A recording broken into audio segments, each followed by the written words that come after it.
Hello everyone! For today's ganap nga pala ay nandito kami sa elementary ng Kaima upang mag-video ng short film namin. So yan guys, tamang antay nga lang pala kami sa iba naming kagrupo para makapagsimula na. 9 AM nga pala ang usapan para kami makapagsimula na ng maaga, kaso ang iba naman naming kagrupo ay anong oras na dumating. Papunta na nga pala kami sa aming pagbibidyohan, by gaaring mga kasama ko ako'y pinag-iiwanan. Ay anong gagawin? Ay di sumunod. Kung napapansin nyo nga pala, ako'y may dalang libro dahil ako nga pala sa aking ganap ay estudyante. Kitang-kita nyo ga naman yung araw na iyan, tirik na bago kong maglakad pa idahan-dahan ay aba, dali-dali at mangingitim lalo. Bago nga pala kami magsimula ay pumunta muna kami sa bahay ng aming kaklase para magpalit ng damit.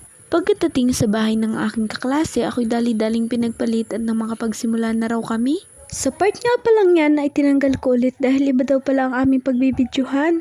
At pagkatapos ko namang magbihis, dali-dali naman kaming pumunta agad sa aming pagbibidyohan para naman makapagsimula na. Nagmotor na nga pala kami dyan dahil kung maglalakad pa ay matatagalan.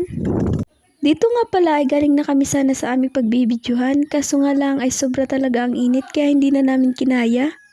Mag-aalas 12 na din pati talaga yan ng tanghali kaya ganyan ang sikat ng araw.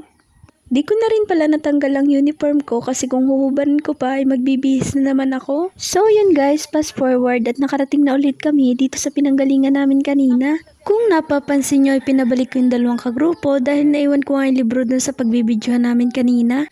And finally guys, magsisimula na kami ng eksena 1 dito sa Kaima Elementary School. Papunta na nga pala kami niyan guys dun sa aming pagbibidyohan nang makapagsimula na. Namahinga nga pala muna kami dito sa kubo-kubo dahil hindi talaga namin kinakaya ang init. Buti na lang talaga at ang mga kagrupo ko dito sa short film ay nakikikooperate talaga.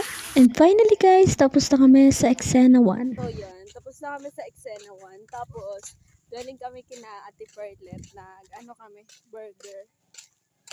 burger with coke. Sana guys, magla-lunch kami. Kaso, wala kaming baon. Pero may baon si Madel. Kami guys. Iniwanan kami ni Risa tas ni Ali. Bye na guys. See ya. And guys, nakarating na nga pala ulit kami dito sa school. Namahinga nga pala muna ako dyan dahil yung iba naman naming kagrupo ay nagla-lunch pa. May iba rin nga pala kami dito mga kaklase na nagbibidyo rin para sa film nila. Habang naghihintay nga pala kami sa iba naming kagrupo, ito namang dalawa kong kagrupo ay gumagawa ng script para sa eksena 5. And fast forward nga pala guys, pumunta kami sa bahay ng kaklase ko para magbidyo ng eksena 3.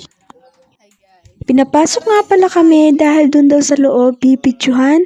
At sa part nga palang yan ay nagsisimula na kami. Nakailang ulit nga dyan ang pagbibidyo dahil tawa kami ng tawa.